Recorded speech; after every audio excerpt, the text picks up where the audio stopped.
നിമിഷപ്രിയയുടെ വധശിക്ഷ റദ്ദാക്കാൻ ധാരണയായെന്ന വിവരത്തിൽ ഉറച്ച് കാന്തപുരം. ഇന്നലെ പറഞ്ഞതിൽ നിന്ന് മാറ്റമില്ലെന്ന് കാന്തപുരത്തിന്റെ ഓഫീസ്. ഇപ്പോൾ പ്രചരിക്കുന്നത് വ്യാജ വാർത്തകളാണ്. വാർത്താ ഏജൻസിയായ ANI മാത്രമാണ് വാർത്ത പിൻവലിച്ചതെന്ന് കാന്തപുരത്തിന്റെ ഓഫീസ് ന്യൂസ് മലയാളത്തോട് പറഞ്ഞു. ഇതുമായി ബന്ധപ്പെട്ട് ഇപ്പോൾ മോചനവുമായി ബന്ധപ്പെട്ട് പുറത്തേക്ക് പ്രചരിക്കുന്ന മറ്റു വാർത്തകൾ ശരിയല്ല എന്നാണ് കാന്തപുരത്തിന്റെ ഓഫീസ് അറിയിച്ചിരിക്കുന്നത്. ഇതിൽ നിർണായകമായ ഇടപെടൽ നടത്തിയത് കാന്തപുരത്തിന്റെ ഓഫീസാണ് എന്ന് നമുക്ക് എല്ലാവർക്കും അറിയാം. ഈ വധശിക്ഷ മരവിപ്പിക്കുന്നതുമായി ബന്ധപ്പെട്ട വാർത്ത ആദ്യം എത്തുന്നത് കാന്തപുരത്തിന്റെ ഓഫീസായിരുന്നു. കാന്തപുരത്തിന്റെ നിർണായകമായ ഇടപെടൽ ഈ വിഷയത്തിൽ എല്ലാവർക്കും അറിയാവുന്നതാണ്. അതിനുശേഷമാണ് നിമിഷപ്രിയയുടെ ജൂലൈ 16-നായിരുന്നു ആ വധശിക്ഷ നടപ്പാക്കേണ്ടിയിരുന്നത്. ആ വധശിക്ഷ മരവിപ്പിക്കുന്ന സാഹചര്യമുണ്ടായി. തുടർന്ന് നിമിഷപ്രിയയുടെ വധശിക്ഷ റദ്ദാക്കുന്ന വാർത്ത, വളരെ പ്രധാനപ്പെട്ട ആ വാർത്തയും ഇന്നലെ കാന്തപുരത്തിന്റെ ഓഫീസിൽ നിന്ന് എത്തുകയായിരുന്നു. ശ്രീജിത്ത് ബാലകൃഷ്ണനാണ് ഇപ്പോൾ വിവരങ്ങളുമായി ന്യൂസ് ഡെസ്കിൽ നിന്ന് ചേരുന്നത്. ശ്രീജിത്ത്, കാന്തപുരത്തിന്റെ ഓഫീസുമായി ബന്ധപ്പെട്ടപ്പോൾ നമുക്ക് ഈ പുറത്തു പ്രചരിക്കുന്ന അഭ്യൂഹങ്ങളെല്ലാം തെറ്റാണെന്നും വധശിക്ഷ റദ്ദാക്കുന്ന വാർത്തയിൽ ഒരു മാറ്റവുമില്ല എന്നുമുള്ള സ്ഥിരീകരണമാണ് ലഭിച്ചിരിക്കുന്നത്. ANI ട്വീറ്റ് പിൻവലിച്ചതാണ് ഒരു കൺഫ്യൂഷൻ ഇടയാക്കിയത് എന്നാണ് മനസ്സിലാകുന്നത്. നേരത്തെ ശരത് ലാൽ പറയുന്നത് പോലെ കേന്ദ്ര സർക്കാരും ഏതായാലും ഈ കാന്തപുരത്തിന്റെ ഇടപെടലിനെ പരസ്യമായി സ്ഥിരീകരിക്കാത്ത ഒരു സ്ഥിതിവിശേഷമുണ്ട്. ഇതൊക്കെ കൂടിയാണ് ഇത്തരം അഭ്യൂഹങ്ങൾ പ്രചരിക്കുവാനുള്ള ഒരു കാരണമല്ലേ? തീർച്ചയായും ലക്ഷ്മി, മനസ്സിലാക്കേണ്ട ഒരു കാര്യം, ഇന്നലെ രാത്രി 10:30 മണിക്കാണ് ഈ വാർത്ത നമ്മൾ ന്യൂസ് മലയാളം ആദ്യം റിപ്പോർട്ട് ചെയ്യുന്നത്. നമ്മൾ തന്നെയാണ് ഈ വാർത്ത കൊണ്ടുവരുന്നതും.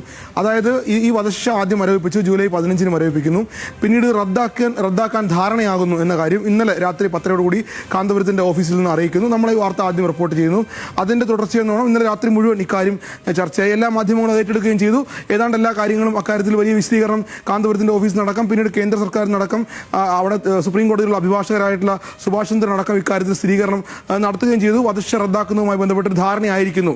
ആ ധാരണ ആ കുടുംബവുമായി സംസാരിക്കാൻ ഇന്ത്യയിൽ നിന്ന് കഴിയുന്ന ഒരേ ഒരാൾ നിലവിൽ കാന്തപുരം AP അബൂബക്കർ മുസ്ലിയാർ തന്നെയാണ്. അതുകൊണ്ട് അദ്ദേഹം ആ കുടുംബവുമായി യമനിലുള്ള മതപണ്ഡിതരുമായി ബന്ധപ്പെട്ട് നടത്തിയ ചർച്ചകൾ ഏതാണ്ട് ഫലം കാണുന്നു. അതുകൊണ്ട് തന്നെ അങ്ങനെ ഫലം കാണുമ്പോൾ സ്വാഭാവികമായും വധശിക്ഷ റദ്ദാക്കുന്നതിലൊരു പ്രാഥമികമായ ധാരണയാകുന്നു. ഇനി വേണ്ടത് മോചനത്തിന്റെ കാര്യങ്ങൾ ചെയ്യുകയാണ് എന്നതായിരുന്നു ആ വാർത്ത. ആ വാർത്തയിൽ തന്നെയാണ് ഇപ്പോഴും ന്യൂസ് മലയാളം ഉറച്ചു നിൽക്കുന്നത്.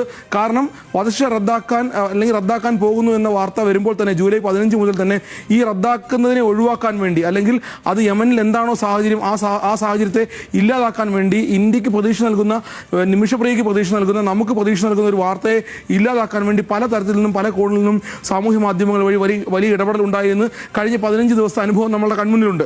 അതിന്റെ തുടർച്ച എന്നോണമാണ് ഇന്ന് ഈ വാർത്തയുമായി ബന്ധപ്പെട്ട് രാവിലെ വാർത്ത വീണ്ടും റിപ്പോർട്ട് ചെയ്യപ്പെടുമ്പോൾ ANI, അതായത് ഒരു വാർത്താ ഏജൻസിയാണ് ANI ഇന്നലെ കാന്തപുരം അബൂബക്കർ മുസ്ലിയാരുടെ ഇടപെടൽ കൊണ്ടാണ് ഈ കുടുംബവുമായി ബന്ധപ്പെട്ടുള്ള ചർച്ചകൾക്ക് തുടക്കമിടാൻ കഴിഞ്ഞതും ആ ചർച്ചകൾ ഏതാണ്ട് ഫലം കാണുന്നു എന്ന രൂപത്തിൽ ANIയും ആ വാർത്ത നൽകിയിരുന്നു. വാർത്താ ഏജൻസി തന്നെയാണത്.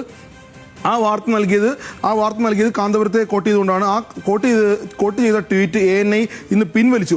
ആ പിൻവലിച്ചത് ആണ് ആളുകൾക്ക് ഒരു കൺഫ്യൂഷൻ ഉണ്ടാകുന്നത്. അത് കാത്തിരുന്ന ആളുകൾക്ക് കൺഫ്യൂഷൻ എന്ന പോലെയാണ് കാര്യം. കാരണം ഈ വാർത്തയിൽ എന്തെങ്കിലും മറ്റൊരു തരത്തിൽ ചിന്തിക്കാൻ കഴിയുമെങ്കിൽ അങ്ങനെ അത് ഉപയോഗപ്പെടുത്താൻ ചില ആളുകൾ ശ്രമിച്ചു. അതുകൊണ്ട് തന്നെയാണ് ANI വാർത്ത പിൻവലിക്കുമ്പോൾ കാന്തപുരം അബൂബക്കർ മുസ്ലിയാരുടെ ഓഫീസ് ഈ വാർത്ത പിൻവലിച്ചു എന്ന രൂപത്തിലേക്ക് വാർത്തകൾ പോയത്. അതൊരു പക്ഷേ ആളുകൾ മനസ്സിലാക്കുന്നതിനുള്ള കുഴപ്പമാണെന്നാണ് നമ്മൾ വിചാരിക്കുന്നത്. എന്തായാലും കാന്തപുരം അബൂബക്കർ മുസ്ലിയാരുടെ ഓഫീസിൽ നിന്ന് ന്യൂസ് മലയാളത്തോട് പറഞ്ഞിട്ടുള്ളത് അവർ ഈ കാര്യത്തിൽ ഉറച്ചു നിൽക്കുന്നു. വധശിക്ഷ റദ്ദാക്കാൻ തന്നെയാണ് ധാരണ. ആ കുടുംബവുമായി ഇപ്പോഴും ചർച്ചകൾ തുടരുകയാണ്. ആ ചർച്ചകൾ ഫലം കണ്ടു കഴിഞ്ഞു. ആ ഫലം കണ്ടതിന്റെ ഉത്തരമാണ് വധശിക്ഷ റദ്ദാക്കാൻ ധാരണയായി എന്നുള്ളത്. ഇനി വേണ്ടത് നയതന്ത്ര തലത്തിൽ, നമ്മൾ ഇന്നലെ രാത്രി 10 മുതൽ 12 മണി വരെ ഈ വാർത്ത റിപ്പോർട്ട് ചെയ്യുമ്പോൾ പറഞ്ഞ കാര്യം തന്നെ ആവർത്തിക്കുന്നു. ഇനി വേണ്ടത് നിമിഷപ്രിയയുടെ മോചനമാണ്. ആ മോചനത്തിന് വേണ്ടത് എന്താണ്? അതായത് അവിടെ വധശിക്ഷ റദ്ദാക്കാൻ, അല്ലെങ്കിൽ വധശിക്ഷ മരവിപ്പിക്കുന്നു ജൂലൈ 15-ന്. പിന്നീട് വധശിക്ഷ റദ്ദാക്കാൻ ധാരണയാകുന്നു ഇന്നലെ. അതിനുശേഷമാണ് ആ വാർത്ത പുറത്തു വരുന്നു. അതിനുശേഷമാണ് ഇന്നിപ്പോൾ ഇനി വേണ്ടത് അവിടെ മോചനത്തിന്റെ വഴികൾ തുറക്കുക എന്നുള്ളതാണ്. മോചനം ഏത് വഴിയാകണം, അത് ബൈ റോഡ് എന്നുള്ളതല്ല, വഴി എന്നുള്ളത് ഏത് സാധ്യതയാണ് അതിൽ ഉപയോഗപ്പെടുത്തേണ്ടത് എന്നുള്ളതാണ്. അതിന് നയതന്ത്ര തലത്തിൽ കേന്ദ്ര സർക്കാരിന്റെ ഇടപെടൽ ആവശ്യമാണ്. അവിടെയാണ് കേന്ദ്ര സർക്കാരിന്റെ ഇടപെടൽ എന്നുള്ളിടത്താണ് ഈ പ്രശ്നങ്ങൾ ഉണ്ടാക്കാൻ പല ആളുകളും ശ്രമിക്കുന്നത്. കേന്ദ്ര സർക്കാരും കേരള സർക്കാരും അടക്കമുള്ള, അതുമാത്രമല്ല നിമിഷപ്രിയയുടെ സേവ് ആക്ഷൻ ഫോറം അടക്കമുള്ള ആളുകൾ വലിയ രൂപത്തിൽ ആത്മാർത്ഥമായി ഇക്കാര്യത്തിൽ ഇടപെടുന്നുണ്ട്. കേന്ദ്ര വിദേശകാര്യ മന്ത്രാലയം ഇക്കാര്യത്തിൽ ഇക്കാര്യത്തിൽ ആത്മാർത്ഥമായി ഇടപെടുന്നുണ്ട്. അക്കാര്യങ്ങളിൽ ഒരു തർക്കവുമില്ല. അതിനോടൊപ്പം തന്നെ അതിനോടൊപ്പവും അതിന് സമാന്തരമായും കാന്തപുരം മുസ്ലിയാരുടെ ഓഫീസിൽ നിന്നും അദ്ദേഹവുമായി നേരിട്ട് ബന്ധമുള്ള യമനിലെ മതപണ്ഡിതരുമായി ബന്ധപ്പെട്ടൊക്കെ ഈ ചർച്ചകൾ നടന്നുകൊണ്ടിരിക്കുകയാണ്.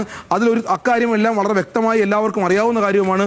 അത് മുന്നോട്ട് പോകുമ്പോഴാണ് കേന്ദ്ര വിദേശകാര്യ മന്ത്രാലയമാണ് ഇനി ഇക്കാര്യത്തിൽ നമ്മൾ നേരത്തെ സൂചിപ്പിച്ചതുപോലെ കേന്ദ്ര വിദേശകാര്യ മന്ത്രാലയമാണ് ഇക്കാര്യത്തിൽ നയപരമായും നയതന്ത്രപരമായും ഒരു ഇടപെടൽ നടത്തേണ്ടത്. അത് ഇന്നലെ നമ്മൾ റിപ്പോർട്ട് ചെയ്തതുപോലെ അത് ദിയാധനം കൊടുത്തിട്ടാണെങ്കിൽ അങ്ങനെ, മറ്റൊരു തരത്തിലാണ് മോചനം സാധ്യമാകുന്നതെങ്കിൽ അങ്ങനെ, അതിന് ആ കുടുംബത്തിന്റെ ഭാഗത്തു നിന്നുള്ള ഉത്തരം ഇനി കിട്ടേണ്ടതുണ്ട്. ആ കുടുംബവുമായി ഇപ്പോഴും ചർച്ചകൾ നടക്കുകയാണ്. മോചനം എന്തായാലും സാധ്യമാകും എന്ന് തന്നെയാണ് കാന്തപുരം AP അബൂബക്കർ മുസ്ലിയാരുടെ ഓഫീസിൽ നിന്ന് നമ്മളെ അറിയിച്ചിട്ടുള്ളത്. മോചനം സാധ്യമാകുന്ന കാര്യങ്ങളിലേക്ക് പോകുന്നു.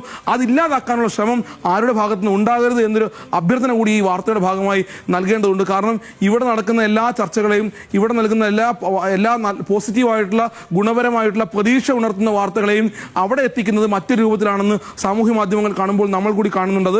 അതുകൊണ്ട് ദയവ് ചെയ്ത ആളുകൾ ഇതിനെ മറ്റൊരു രൂപത്തിൽ വ്യാഖ്യാനിക്കാതിരിക്കുക. നിമിഷപ്രിയയുടെ മോചനമാണ് സാധ്യമാകേണ്ടത്. അതിനായി കേന്ദ്ര സർക്കാരിന്റെ ഭാഗത്തുനിന്ന് വലിയ ഇടപെടൽ ഉണ്ടാകുന്നുണ്ട്. ഇനി നയതന്ത്ര തലത്തിൽ ഇടപെട്ട് അതിൽ ഒമാൻ വഴിയും ഇറാൻ വഴിയും ഇറാൻ വഴി ഹൂതികൾ വഴിയുള്ള ബന്ധപ്പെടൽ അവരെ ബന്ധപ്പെട്ട് ആ രൂപത്തിൽ കാര്യങ്ങൾ നീക്കുന്നത് ഇറാൻ വഴിയാണ്. ഒമാൻ വഴി അതിർത്തി കടത്തി കൊണ്ടുവരാനുള്ള ശ്രമം കൂടി, അത് മോചനം സാധ്യമായാൽ, അത് ദിയാധന വഴിയെങ്കിൽ അങ്ങനെ, ദിയാധനം ആ കുടുംബം സ്വീകരിച്ചാൽ അങ്ങനെ, എന്തായാലും ഒമാൻ വഴി അല്ലെങ്കിൽ ഇറാൻ വഴി നിമിഷപ്രിയയുടെ മോചനം സാധ്യമാക്കാൻ, അത് യാഥാർത്ഥ്യമാക്കാനുള്ള ശ്രമങ്ങൾ ആത്മാർത്ഥമായി ഇപ്പോൾ നടന്നുകൊണ്ടിരിക്കുകയാണ്. അതിന്റെ തുടർച്ച തന്നെയാണ് ഒരുപക്ഷെ ഇപ്പോൾ കാന്തപുരം മുസ്ലിയാരുടെ ഓഫീസിൽ നിന്ന് ഇപ്പോൾ കൂടി പറയുന്നത്, അങ്ങനെ ഒരു വാർത്തയും ഞങ്ങൾ പിൻവലിച്ചിട്ടില്ല, പിൻവലിക്കേണ്ട കാര്യമില്ല. കാരണം അവിടെ മതപരമായിട്ടുള്ള ചർച്ചകൾ അല്ലെങ്കിൽ മതവുമായി ബന്ധപ്പെട്ട്, മതപണ്ഡിതരുമായി ബന്ധപ്പെട്ട്, വലിയ രൂപത്തിൽ സൂഫി പണ്ഡിതരുമായി ബന്ധപ്പെട്ടുള്ള ചർച്ചകൾ ആ കുടുംബവുമായി നടത്തിക്കൊണ്ടിരിക്കുകയാണ്. അതിലൊരു തർക്കവുമില്ല. ആ ചർച്ചകൾ നടക്കുമ്പോൾ എന്തിനാണ് ഇത്തരത്തിൽ വാർത്തകൾ വരുന്നത് എന്നുള്ള ചോദ്യം സ്വാഭാവികമായും എല്ലാ കോണിലും ഇനി ഉയരേണ്ടി വരും.